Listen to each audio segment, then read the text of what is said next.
ಯುಗಾದಿ ಹಬ್ಬದ ಆರ್ಥಿಕ ಶುಭಾಶಯಗಳು. ಎಲ್ರಿಗೂ ಹೊಸತನ ಸಿಗಲಿ, ಹೊಸತನ ಬರಲಿ, ಆರೋಗ್ಯ ಕೊಡಲಿ ದೇವರು ಅಂತ ಕೇಳ್ಕೊಳ್ತೀನಿ. ನಮಸ್ಕಾರ ನನ್ನ ಹಿತೈಷಿಗಳಿಗೆ. ನಾನು ಚೆನ್ನಾಗಿದ್ದೀನಿ, ನೀವೆಲ್ಲ ಚೆನ್ನಾಗಿದ್ದೀರಾ ಅಂತ ತಿಳ್ಕೊಂಡಿದ್ದೀನಿ. ಹನುಮಂತ ನಗರದಲ್ಲಿ ದೇವಸ್ಥಾನ ಇದೆ. ಇದು ನೋಡಿ, ನೋಡೇ ಇಲ್ಲ, ಫಸ್ಟ್ ಟೈಮ್ ನೋಡ್ತಿರೋದು. ನನ್ನ ಫ್ರೆಂಡು ಉಷಾ ಅಂತ, ತುಂಬ ಕ್ಲೋಸ್ ಫ್ರೆಂಡು.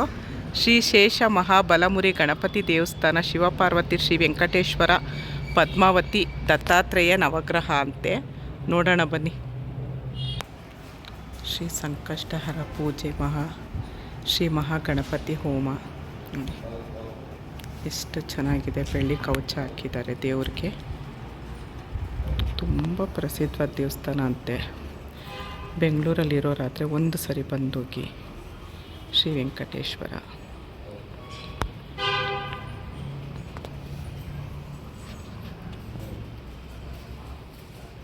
ಪಾರ್ವತಿ ಅಮ್ಮ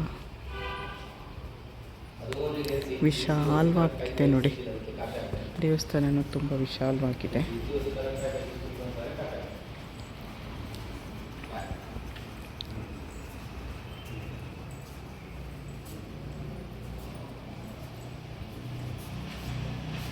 ಶಿವ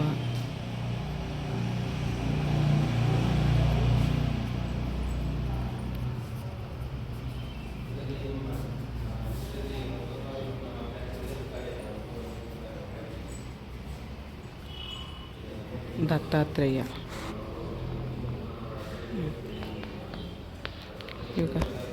ಯುಗಾದಿ ಹಬ್ಬದ ದಿವಸನೇ ನಾನು ನನ್ನ ಫ್ರೆಂಡು ಮಾತಾಡ್ಕೊಂಡು ಬಂದು.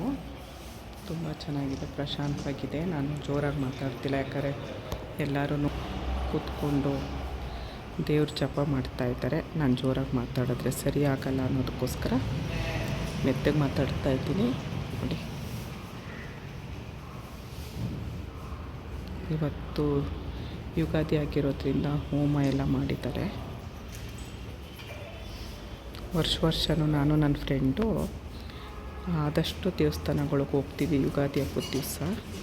ಹಾಗಾಗಿ ಇವತ್ತು ಇಲ್ಲಿಗೆ ಅವಳು ಇಲ್ಲಿಗೆ ಬರ್ತೀನಿ, ತುಂಬ ಒಳ್ಳೆ ದೇವಸ್ಥಾನ, ಹೋಗೋಣ ಬನ್ನಿ ಅಂತ ಹೇಳಿದ್ಲು. ಇವಳು ನನ್ನ ಫ್ರೆಂಡ್ ಉಷಾ ಅಂತ.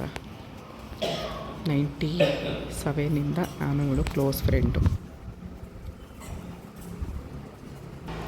ನೀವು ಈ ದೇವಸ್ಥಾನದಲ್ಲಿ ಪ್ರತಿಯೊಂದು ದೇವರು ನೋಡ್ಬೋದು. ವೆಂಕಟೇಶ್ವರ, ಈಶ್ವರ, ದತ್ತಾತ್ರೇಯ, ಪಾರ್ವತಿ ಅಮ್ಮ, ಪ್ರತಿಯೊಬ್ಬರೂ ನೋಡಿ ನೀವು ನಮಸ್ಕಾರ ಮಾಡ್ಕೊಂಡು ಹೋಗ್ಬೋದು. ರಾಮಾಂಜನೇಯ ತಪ್ಪಿಕೊಂಡು ಗುಡ್ಡ ಐತೆಲ್ಲ, ರಾಮಾಂಜನೇಯ ಗುಡ್ಡ, ಅದರ ಹಿಂಭಾಗದಲ್ಲೇ ಇದೆ. ಒಂದು ಸರಿ ದೇವಸ್ಥಾನಕ್ಕೆ ಬನ್ನಿ, ನಿಮಗೆ ಗೊತ್ತಾಗುತ್ತೆ ಎಷ್ಟು ಮನಃಶಾಂತಿ ಸಿಗುತ್ತೆ, ಎಷ್ಟು ಒಳ್ಳೆಯ ದೇವಸ್ಥಾನ ಅಂತ ಹೇಳಿ. ಈ ವಿಡಿಯೋನ ಇಲ್ಲಿಗೆ ಎಂಡ್ ಮಾಡ್ತಾಯಿದ್ದೀನಿ. ಯುಗಾದಿ ಹಬ್ಬದ ಆರ್ಥಿಕ ಶುಭಾಶಯಗಳು ಎಲ್ರಿಗೂ. ಧನ್ಯವಾದಗಳು. ಜೈ ಶ್ರೀರಾಮ್.